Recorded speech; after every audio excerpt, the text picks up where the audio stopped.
करोड़ों जनता महंगाई की मार झेल रही है, उससे राहत के लिए इस बजट में क्या होगा, इसकी ओर सबका ध्यान जाएगा।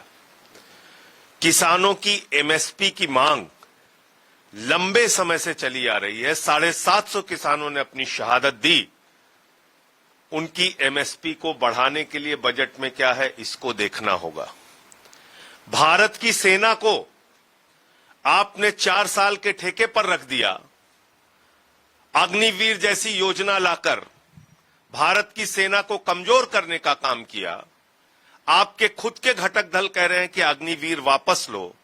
उस अग्निवीर योजना को वापस लेकर सेना की भर्ती पुरानी स्थिति में 17 वर्षों के लिए जैसे पहले होती थी वैसे बहाल किया जा रहा है और उसके लिए बजट निर्धारित किया जा रहा है कि नहीं किया जा रहा है, इसकी ओर नौजवानों की निगाह होगी। तो युवाओं का रोजगार, किसानों की एमएसपी, देश की जनता को महंगाई से राहत, ये बड़े मुद्दे होंगे जिसकी ओर इस बजट में लोगों की अपेक्षा है और वो अपना ध्यान देंगे। व्यापारी वर्ग जीएसटी से परेशान है, उसको आप क्या राहत देने जा रहे हैं? क्योंकि जीएसटी की मार दो तरफा पड़ती है, एक तरफ व्यापारी को पड़ती है और दूसरी तरफ उपभोक्ता को पड़ती है। जितना आप टैक्स बढ़ाते हैं वो कहीं ना कहीं घूम फिरकर जनता के ऊपर आता है और महंगाई बढ़ती है। तो इसलिए ये तमाम मुद्दे हैं जिसकी ओर हम सबका ध्यान रहेगा। क्या आता है बजट में, उसके बाद अपनी प्रतिक्रिया देंगे। जहां तक दिल्ली और पंजाब का सवाल है, दिल्ली का बजट तो मैं अभी से लीक कर सकता हूं। दिल्ली को पिछले 9 साल से 325 करोड़ से ज्यादा नहीं मिल रहा है। उसका सिर्फ एक कारण है कि दिल्ली की जनता ने आम आदमी पार्टी को चुन लिया। दिल्ली की जनता ने अरविंद केजरीवाल को अपना मुख्यमंत्री बना दिया।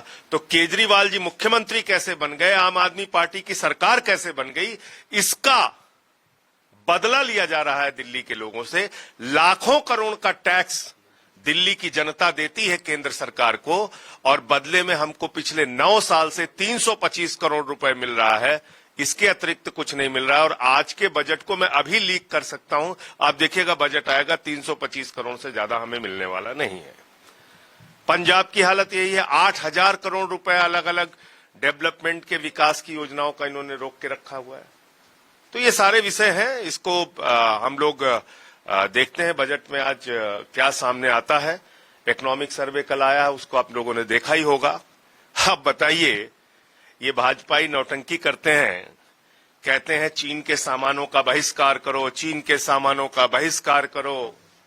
यहां तो स्टोर तोड़ते हैं सैमसंग का, और इनके जो आका बैठे हुए हैं ऊपर, प्रधानमंत्री नरेंद्र मोदी जी, उन्होंने वो चीन जो हमारी भारत की सीमाओं पर कब्जा कर रहा है, वो चीन जिसने गलवान घाटी में हमारे जवानों की शहादत ली, वो चीन जो लगातार घुसपैठ कर रहा है भारत की सीमा में, उस चीन के साथ 68% आयात बढ़ाया है।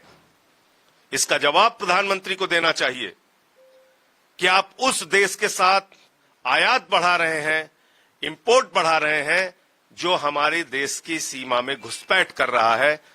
ये भारतीय जनता पार्टी की खोखली राष्ट्रवाद की विचारधारा को प्रदर्शित करता है। संजय जी, इस बजट में आप लोगों ने क्या ये उम्मीद की है कि चुनाव से पहले आप लोगों ने कहा था कि लोग परेशान हैं, टैक्स बहुत लगाए गए, इनकम टैक्स में रिबेट की डिमांड कुछ मैंने सारी चीजों की बात कही। कर्मचारियों को हमेशा उम्मीद होती है कि उनका टैक्स स्लैब बढ़ाया जाएगा। कर्मचारियों को, आम आदमी को, इस देश के करोड़ों लोगों को सबसे बड़ी उम्मीद होती है कि महंगाई से कैसे राहत मिलेगी। ओपीएस का मामला इतना पुराना चल ही रहा है, उसके लिए आप देखते हैं लाखों कर्मचारी सड़क पे आते हैं।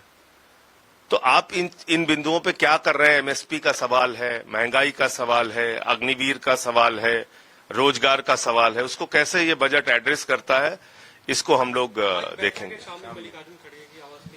उसमें हम लोग जाएंगे और जो अभी इस सेशन में मुद्दे इंडिया गठबंधन को उठाने हैं उसके बारे में विस्तार से चर्चा होगी। अगर आप ये वीडियो YouTube पर देख रहे हैं तो हमारे चैनल को सब्सक्राइब करें और बेल आइकन को दबाना ना भूलें। अगर आप Facebook पर ये वीडियो देख रहे हैं तो हमारे पेज को लाइक करें।